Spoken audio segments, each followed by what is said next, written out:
The stars outside Orion Peace Station shimmered like cold dust in the black sea of space. The station floated quietly between two powerful worlds, Earth and the Trine Union. It was built for one purpose: peace talks. Captain Alex Voss stood in front of the thick glass window in his quarters. His sharp eyes watched the dark space beyond. His uniform was clean, but his heart felt heavy. For 6 long months, he had led the Human Council's peace talks. For 6 long months, they had gone nowhere. The mining zone, rich with rare minerals, floated between human space and Trine space. Both sides wanted it. Both sides claimed it. And both sides had warships waiting, ready to fight. Alex turned away from the window. He took a deep breath. Today was another meeting. Another long battle of words. He grabbed his datapad and headed toward the council chamber. The hallways of the station felt cold and empty. Only a few officers and guard walked by. Most avoided looking at him. He understood why. Many had already lost hope. Many believed war was coming. The chamber door slid open with a soft hiss. The room inside was large and round, with a long table in the center. On one side sat the human delegation. On the other sat the Trine leaders. At the far end sat General Kor Threx. Alex had met many soldiers in his life, but none like Kor. The Trine general was tall and broad. His dark skin was marked with thin scars, a sign of high rank among his people. His sharp eyes studied Alex like a hunter watching prey. Alex took a seat. He leaned forward, ready to speak. But Kor spoke first. 6 months of words, Kor said, his deep voice filling the room, and nothing to show for it. Alex kept his voice steady. We are close, General. We just need more time. Kor's sharp teeth showed as he smiled. Time is the enemy. My people grow tired. My soldiers grow restless. The Human Council members shifted in their seats. One of them, Counselor Ward, spoke next. We have offered fair terms, General. You refuse every offer. Kor leaned back. His cold eyes never left Alex. Your terms are weak. You offer us scraps while your ships gather on the edge of our space. Alex raised his hand to calm them both. We can still find peace. We must. War will cost us all. Kor stood up slowly. His voice dropped to a low growl. Peace is not made with words alone. If your council will not meet our price, we will take what we are owed by force. Alex stood too, facing him across the table. His heart pounded, but he showed no fear. You know what that means? Alex said. Millions will die. Kor's eyes narrowed. That is your choice, Captain Voss. Not mine. The chamber fell silent. No one moved. No one spoke. The weight of Kor's words hung in the air like thick smoke. After a long pause, Kor turned and left the room. The Trine delegation followed him. Alex stayed where he was, staring at the empty chairs across the table. His fists tightened at his sides. He knew time was running out. He knew the talks were failing. He just didn't know what else he could do to stop the war. Captain Alex Voss sat alone in the empty chamber after the Trine delegation had left. His mind raced through every word spoken, searching for anything that could still give him hope. But deep down, he knew things were getting worse, not better. The door behind him slid open quietly. Counselor Ward stepped inside, followed by the other human representatives. Their faces looked tired, their eyes heavy with disappointment. No one spoke for a long moment. Finally, Ward broke the silence. Captain Voss, he said, his voice low, we need to talk. Alex turned to face them. He already knew what they were going to say, but he waited anyway. Ward stepped closer to the table. We've tried long enough. 6 months of talks, and Kor still wants to take the mining zone by force. We can't give up now, Alex replied firmly. Kor is testing us. He's pushing to see how far we'll go. If we hold, he may come back to the table. Ward shook his head. The council back on Earth is tired of waiting. Our fleets are ready to move. We can't afford to look weak any longer. Alex stood, his voice rising.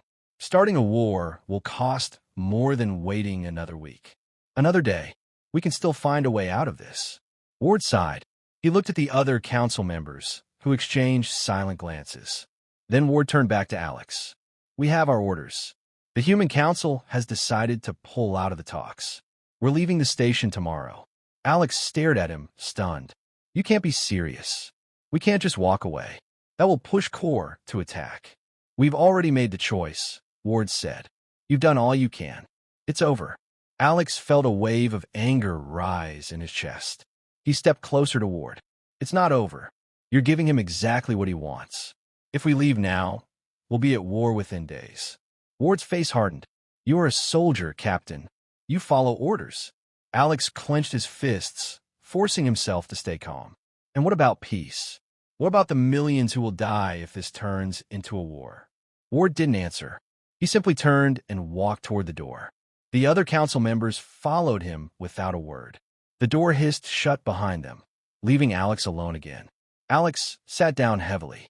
He stared at the table, feeling the weight of failure pressing down on him. He had given everything to these talks, and now the people he served were walking away. Hours passed. Alex didn't move. He kept thinking about Core's words, about the war waiting just outside these walls. Later that night, Alex walked the silent halls of the station. The human guards were packing up equipment. Ships were being prepared for departure. No one dared to look him in the eye. He stopped near the airlock that led to the human ships. Ward stood there, speaking to a group of officers. Alex waited until they finished. When Ward turned to leave, Alex stopped him. "Let me try one more time," Alex said quietly. Ward shook his head. "We're done here." But Alex grabbed his arm. "Please, one more meeting. Let me talk to Core. Alone." Ward pulled his arm free. There's nothing left to say. He walked away, leaving Alex standing alone in the corridor. Alex knew they would leave tomorrow, but he wasn't ready to give up. Not yet. He made a choice that night. He would stay behind, even if it meant disobeying orders, even if it meant standing alone. He wasn't ready to let go of peace, not without a fight. The station lights dimmed to night cycle. The long halls of Orion Peace Station grew quiet. But Captain Alex Voss could not sleep. He stood alone by the viewing glass again, watching Earth's fleet in the distance. Ships lined up in battle formations. Their engines glowed faintly in the dark. They were not there for show anymore. They were preparing to fight. Alex felt the weight of it pressing on his chest. He had trained his whole life to protect lives, not to destroy them. His mission was peace. But now, the people who sent him here had turned away. He knew what the council had decided. They would pack up their equipment. They would return to their ships. They would leave the station. And soon after, they would give the order to attack. The next morning came quickly. Alex stood in the docking bay, watching as the last of the human team loaded their gear onto the transport shuttle. Counselor Ward stood nearby, checking a datapad. Alex approached slowly. He knew this was his last chance. "Ward," he called out. The counselor looked up with tired eyes. "What is it, Captain?" Alex took a deep breath. "We can't leave like this. Let me try one last time. I'll speak to Core alone. He trusts me more than the rest of you." Ward sighed. "Alex, it's over." Core made his position clear. "We're wasting time." "I'll take the risk alone," Alex said. "One last meeting. If it fails, I'll leave with you. But if I can change his mind, we could save millions of lives." Ward's jaw tightened. He glanced at the other council members who stood nearby. For a moment, Alex thought Ward might agree. But Ward shook his head slowly. "No, you've done enough. We leave together. That's an order." Alex's stomach turned. He felt like shouting, but he knew it wouldn't help. Ward had made up his mind. As the last crates were loaded, Ward motioned for Alex to board the shuttle. Alex took one step forward. Then he stopped. "No," he said quietly. Ward turned back to him. "What did you say?" Alex stood tall. "I am staying." Ward narrowed his eyes. "That's direct disobedience." Alex nodded once. "I know." Ward walked back toward him, lowering his voice. "You'll face charges when this is over." Alex didn't flinch. "If I can stop this war, I'll accept whatever comes after." Ward stared at him for a long moment. Then he shook his head in frustration. "Suit yourself," Ward muttered. He turned away without another word. Alex watched as the council boarded the shuttle. The bay doors closed behind them. The engines roared to life. The shuttle lifted off and disappeared into space, leaving Alex standing alone on the cold steel floor. The station grew even quieter after they left. Alex had never felt so alone in his life. He walked the empty halls, thinking of what to do next. Core would soon learn the humans had left the station. Alex knew what Core would think. He would see it as a sign of weakness, a sign that war was ready to begin. Alex had one chance left. He had to speak to Core, alone, but he had no official power now. He was no longer backed by his council.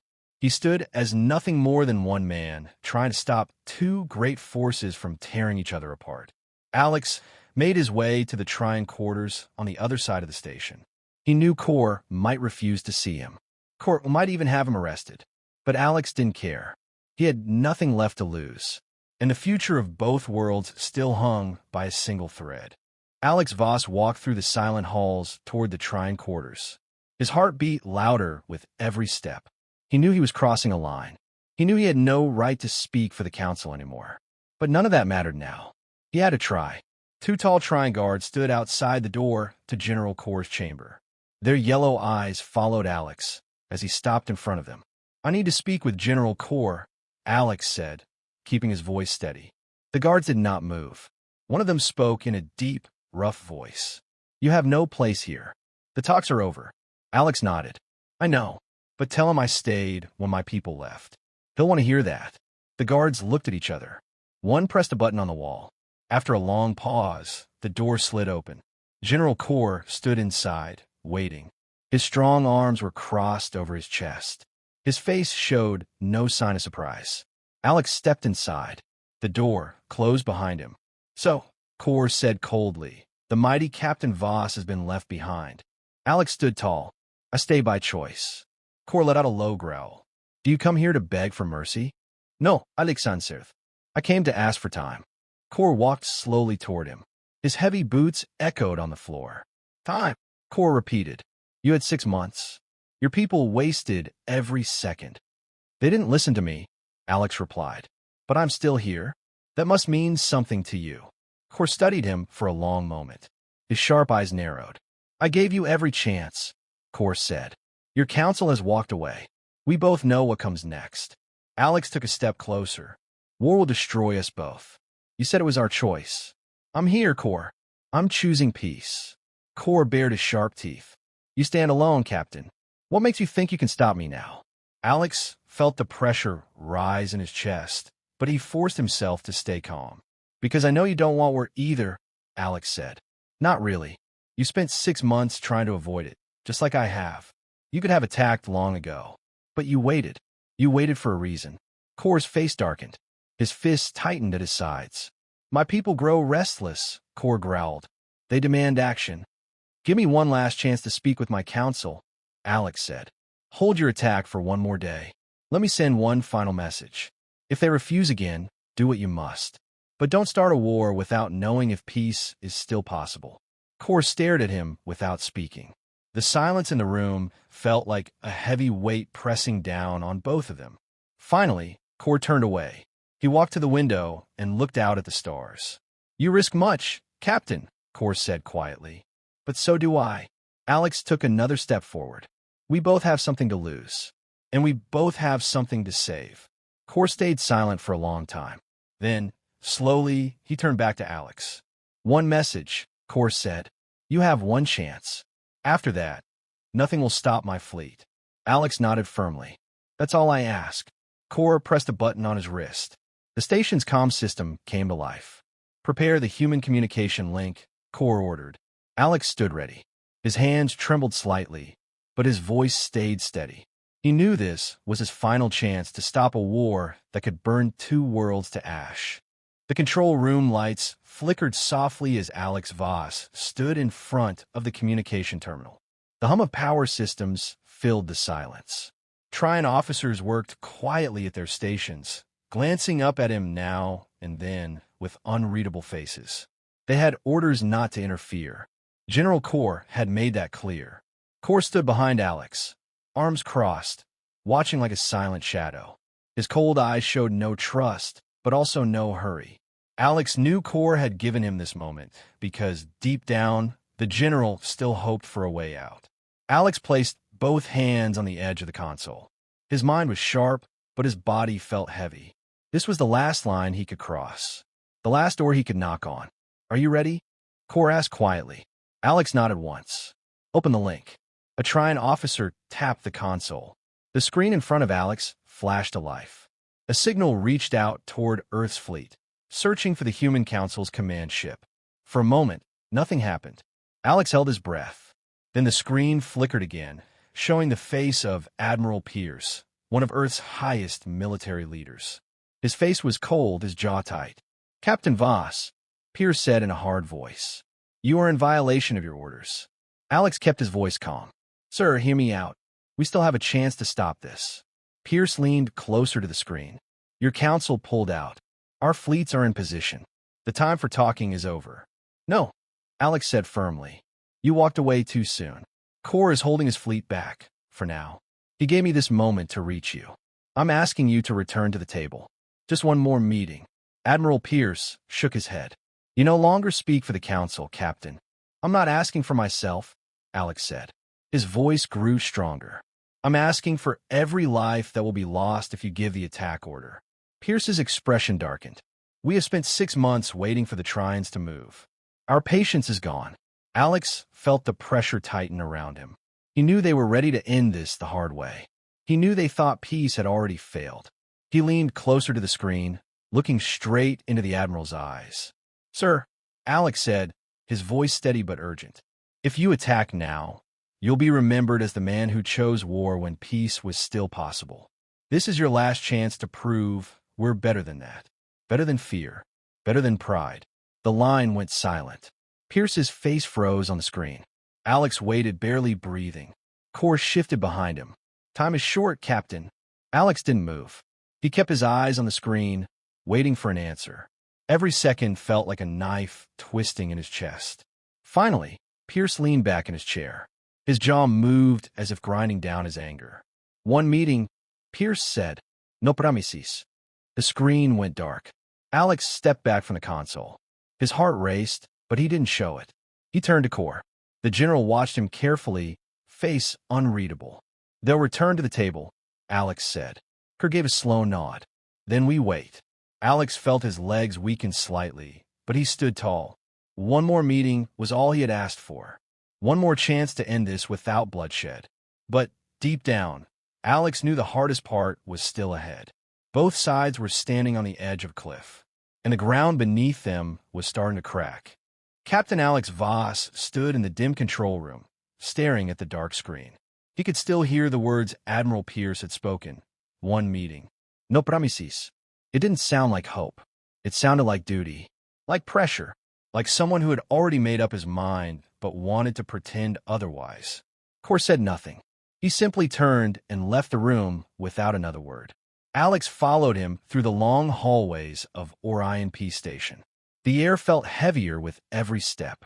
By the time they reached the observation deck, the stars outside seemed closer, brighter, almost watching them.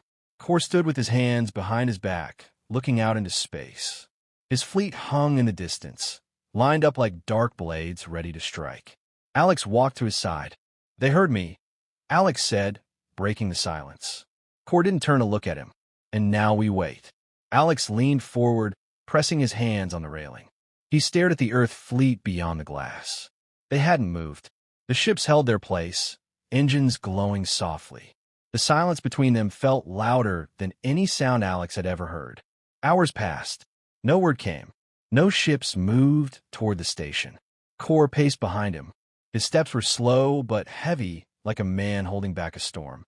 His voice finally broke the air. "They're not coming." Alex swallowed hard. "We don't know that yet." Kor turned sharply. His face showed no patience now. "We both know they are stalling. They will strike first. They always do." Alex faced him. "If they were going to attack, they would have done it by now." Kor let out a low growl. "Or they wait for us to blink first." Alex felt the weight of those words. He knew both sides were trapped in fear. Fear of appearing weak. Fear of being the first to lose. Suddenly, the door to the deck opened. A Trine officer stepped in quickly. "General Kor," the officer said, "we've received movement reports. The Earth fleet is shifting positions. Their weapons systems are heating up." Alex felt his heart stop for a moment. His throat tightened. Kor turned slowly to face him. His face was like stone. "They have chosen their path." Alex stepped forward. "Wait. You promised to give them this chance." They had their chance. Kor shouted. His voice echoed off the walls. You heard nothing. They show no sign of returning. Alex stood firm. Give them more time. Just a little longer. Kor's eyes narrowed. I have already waited long enough. Alex's voice dropped to almost a whisper. Please don't give up now. Kor stared at him. The silence between them stretched like a thin wire about to snap. Then, the communication console behind them blinked to life. Alex and Kor both turned quickly. A Trian officer rushed to answer the call. The screen flickered, and once again, Admiral Pierce's face appeared. Pierce looked tired, worn down by the weight of it all. His voice was flat but clear. We're sending a ship back to the station. One last meeting. Alex closed his eyes for just a moment. Relief washed over him like a wave. He turned to Kor. The general gave a single nod. His face stayed hard, but his voice was calm. Stand down. Kor ordered his officers. Hold position. The room filled with the quiet hum of machines again. But this time, it didn't feel like waiting for death. It felt like breathing after holding it for too long. Alex looked back at Kor. They both knew peace was still not certain. But the door had not fully closed. One last meeting. One last chance. And both sides had chosen to take it. The Earth ship approached slowly, lights glowing faintly in the dark. Orion Peace Station stood silent, waiting like a breath held too long. Captain Alex Voss watched from the docking bay as the shuttle came to a stop. The doors opened with a soft hiss. Admiral Pierce stepped out, followed by two council members. Their faces were hard to read, but they carried no weapons. That was the first good sign. Alex walked forward to greet them. He stood straight, trying not to show how exhausted he felt. You went too far, Captain, Pierce said in a low voice. You disobeyed orders. Alex nodded. I know. I'd do it again. Pierce looked him in the eye for a long moment. Then he gave a small nod. Let's finish this. They walked together toward the meeting chamber. The halls felt alive again, filled with quiet footsteps and low whispers.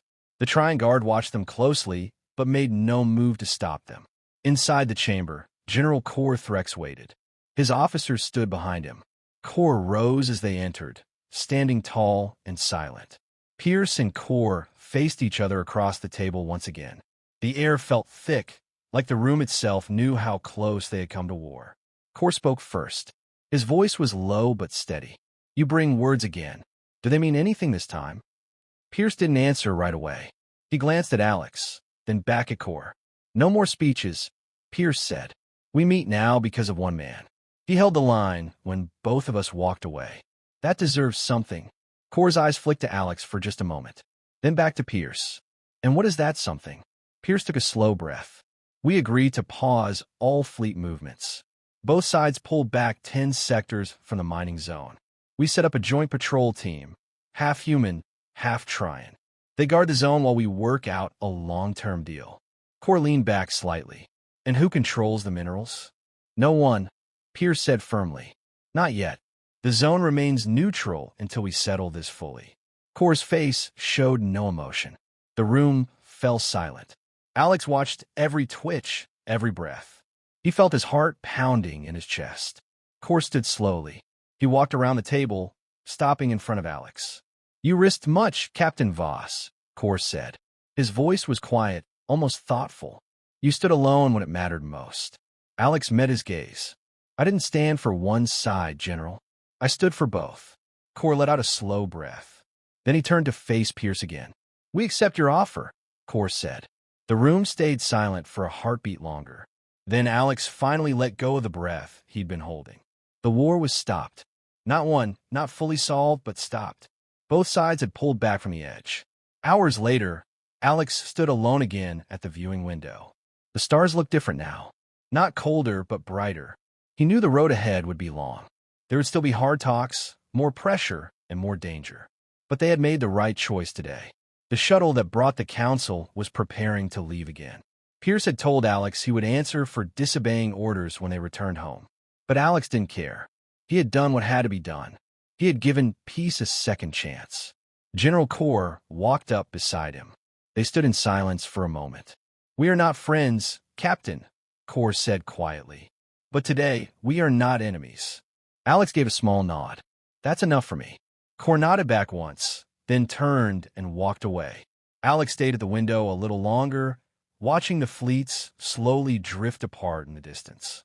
The tension in the air was gone, replaced by a fragile calm. The cost had been high, but they had avoided something far worse.